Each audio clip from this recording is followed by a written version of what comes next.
Hello and welcome to turn 7 of Across the Bug River, the final turn of another epic series for the channel here on Diagonal Move. We did a similar series with this game's predecessor, Crossing the Line, and this series has been a nice follow-up to that original series of videos around this game's predecessor, certainly from my point of view, and I hope you'd agree. So turn 7, what do we need to do and how do we think we are going to win for either side? And that is an interesting question for both sides. From a German point of view, need to get victory point hexes, need to kill German divisions, or eliminate German divisions, should I really say. From a Russian point of view, they really need to stop them doing both those things, while also preventing any escapes from the map for the 111th and the 299th. If they escape that way, that's potentially victory points. The Russians also need to block some lines of communication as well, because we only allowed 5 non-road or non-rail hexes for a line of communication between a victory point hex and a German supply line. So for example, we have a victory point hex here, which is the town of Britsk, and we claimed that within its conditional requirements to have claimed it by the end of turn number 3, which we did, and we have a nice clear line of supply running down the road to the German supply line. Similarly, we have Lokaci, which is here. Again, another conditional victory point hex, but we still have that nice line of supply going down to the German supply line. However, if we want to claim the victory point for Privitny, we need to go up this way, and we can't claim that because we have a German unit there and a German unit there, both of which will prevent, either through their physical presence on that line of supply or the zone of control that they project onto that line of supply, both would prevent us from claiming that victory point hex, because we cannot go easily 5 hexes off-road and get back on the supply line. So 5 hexes would kind of take us out here somewhere, or somewhere, if we go this way, we'd end up the same challenge. We can't easily go round them, is what I'm trying to say. Equally here, should we want to claim the victory point hexes that are eventually here, perhaps we get to Satursy, rather, just there, we would need to draw a clear line of communication. And currently, this unit here projects a zone of control onto that line of communication, which would make it a challenge. So from a German point of view, we need to remove that unit, both those units, that unit, and then try and clear that mess of units at the top there, which are all getting in the way of claiming some valuable victory point hexes. Alternatively, we could just try and get those 299th and 111th off the edge of the map, but we would need to go some distance and not be prevented from doing so by the Soviet forces. Perhaps a slightly taller order. The other thing we could do is just attack, and try to take as many strength points off the Soviets as possible, but it's quite a low ratio. I think it's 1 victory point for every 20 strength points you take. Might work, might not. Hard to say at this point. The Soviets, of course, for their part, just have to try to stay out of combat while not allowing the Germans to take any of those VP hexes with a clear line of communication back to supply and not getting off the map. Not sure which of the forces has the taller order at this point, but either way, it's going to be an exciting final turn, and I look forward to telling you all about it in a few minutes. And that's it, the end of the turn and the end of this game of Across the Bug River. Very interesting end to the turn, quite challenging as the German player to try and get done what was needed to get done, and a fine, delicate balance for the Soviets as to how much do you try to prevent the Germans actively prevent the Germans from doing anything through counterattacks and so on, and how much do you trust a little bit to luck and to the terrain, and just a case of hoping for the best in some circumstances when the Germans have their panzers lined up against an infantry division. You kind of, there's not a huge amount you can do really other than hope for the best in many ways, and that's quite challenging for the Soviets to be in, and it's a real balance between how much do you rely on the fact that those panzers are going to have Dyrol modifiers for attacking across streams, or for moving through the woods and zone of control challenges that those armoured divisions have, and how much do you actively try and go out there and stop, knowing there's a good chance that your divisions will get lost in any kind of counterattack that you have. So what happened in this turn? Well, the 44th, hopefully you can see that just at the bottom here, the 44th, sorry, not the 44th, the purple ones are the 111th, and that is, I hope, the last time I will get that division's name wrong. Tried to get a sneaky victory point or two from the town here, or the village of Mern. Didn't work, and that was one of those cases where, in theory, the combined forces of the panzers and from the 13th and the 111th infantry should have done away with that 135th rifle division there, but didn't. The 135th took some casualties, but the other two were disrupted, and even having the good fortune to refit didn't mean that we could take that hex. The Soviets here again with the 135th, quite a busy turn with 135th, managed to get across here through the terrain and then through here, took their chance to luck with some infiltration movement, but got through, got into the road, and potentially, I have to work it out, but potentially have blocked this victory point around Hrivitny. Not sure yet, but we'll have to wait and see when we work out the calculation. Here in Sholoviv, the 13th Panzers have taken that town, and they are still within that 5 hex range. We can just count 1, 2, 3, 4, 5, and we're fine. Here, I'm not sure, possibly, I guess, because you've got the zone of control to contend with. So 1, 2, 3, 4. Not sure. I'd have to sit and calculate that. The attacks here around this kind of densely wooded area and around it's didn't really go anywhere. The 13th Panzers just came up against that wall of anti-tank and Russian tanks here. Didn't really go anywhere with that.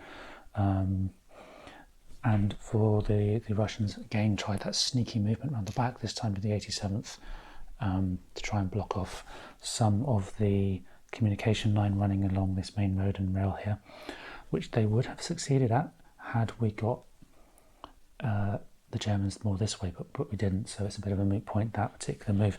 But it meant that the 44th had to spend valuable time trying to stop the units taking those sneaky communication blocking moves. Up in the north, though, here around Verba and Tropin, that was where much of the action took place, and I'm not sure if you can see from there, but the 14th Panzers, the units with the black stripe, did manage to break down the 41st Tank Division's defences. They also managed to punch through what was there from the 215th and mechanized, and they not only took Turopin, they also got a nice firm hold on that line of communication down there. So that's 2 victory points that they will have claimed from Turopin. In terms of formations, the Germans did decide to put both the 111th and the 14th down to 0 activations, so they will have lost a victory point for that. But everybody else, and by everybody else I mean all these formations here, they are now hovering on 2, did not want to lose any more victory points than necessary, because we did not get, as the German player, we did not get anybody off the edge of that map to get those sneaky victory points for strength points off the map. So yeah, very dramatic final turn. Tons to think about, and lessons to be learned when I play it again in the future.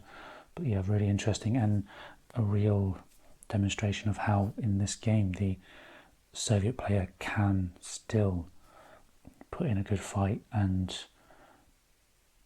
it's not a complete walkover for the Germans. I'll work out the victory points, and I'll leave these markers here in the hexes that we scored victory points for, and then I'll calculate the small mountain of Soviet losses.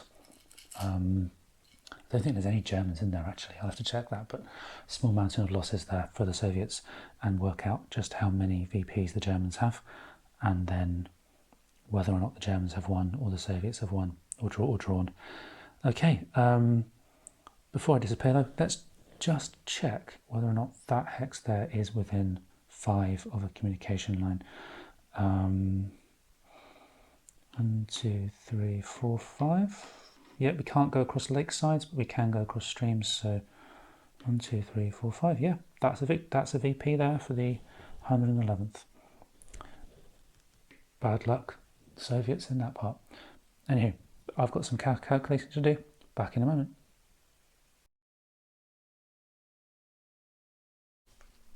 Calculations have been done, and I must say I'm quite surprised at the result.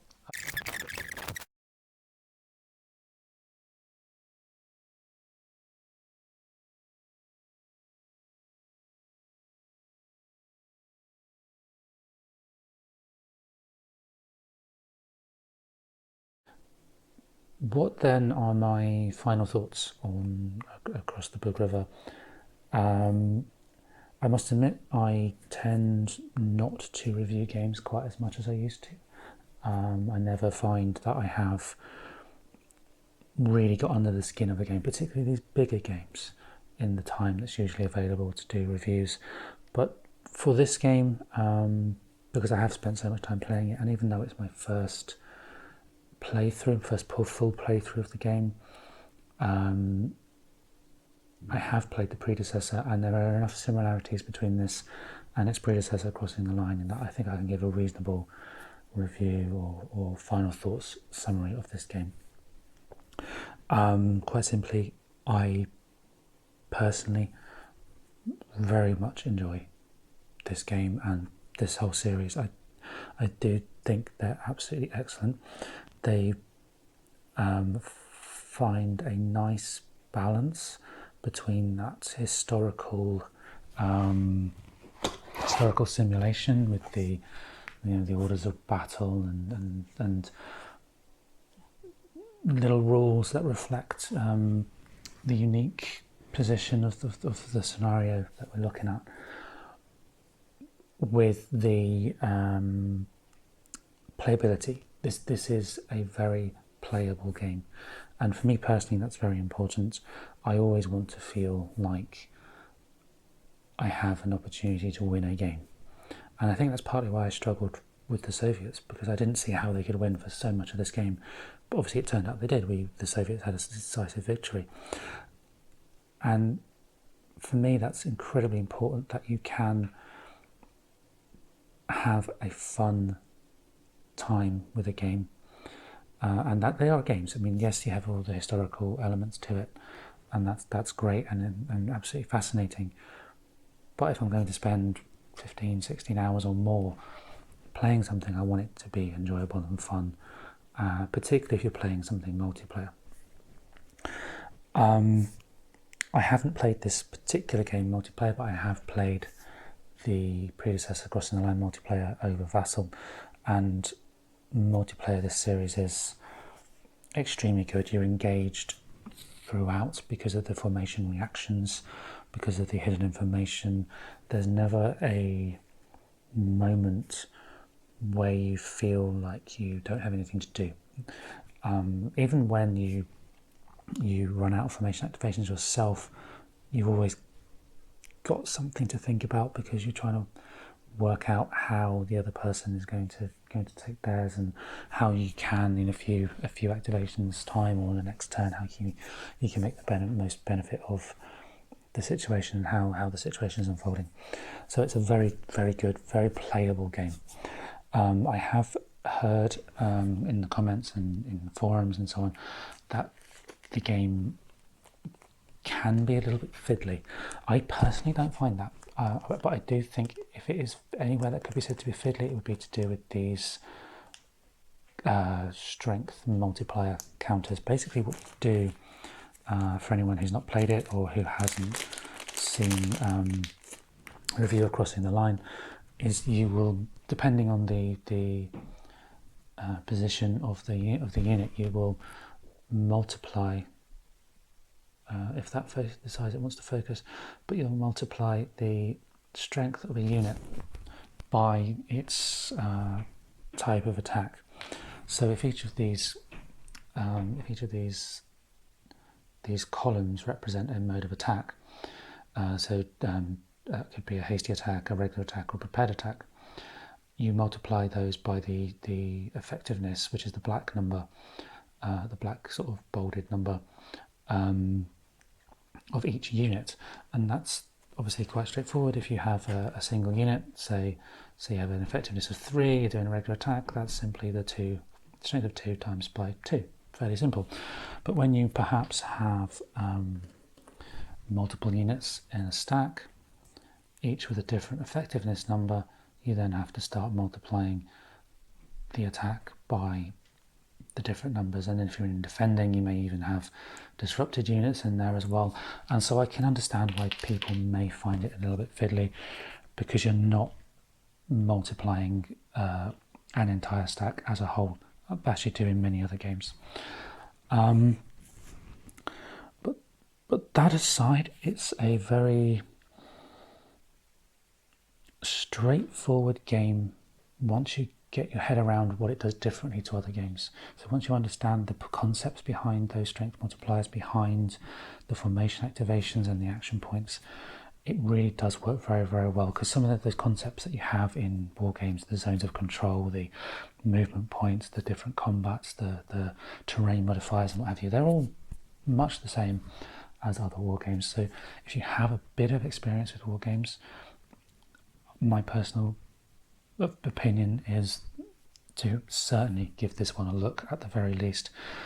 I personally will be ordering the next one in this series, which I think is North Africa, as soon as the game is published, because it's a fantastic series and there's a fantastic entry in that series as well. So I think I've enthused enough about this, other than to say I've enjoyed it. I hope you've enjoyed this playthrough series. If you would like to see more of these playthrough series with these bigger games where I do a turn at a time or a couple of turns at a time and just offer my thoughts on how the game progresses and talk about different elements of the game as they crop up, rather than doing a whole big playthrough, or maybe as well as doing a whole big playthrough, please let me know.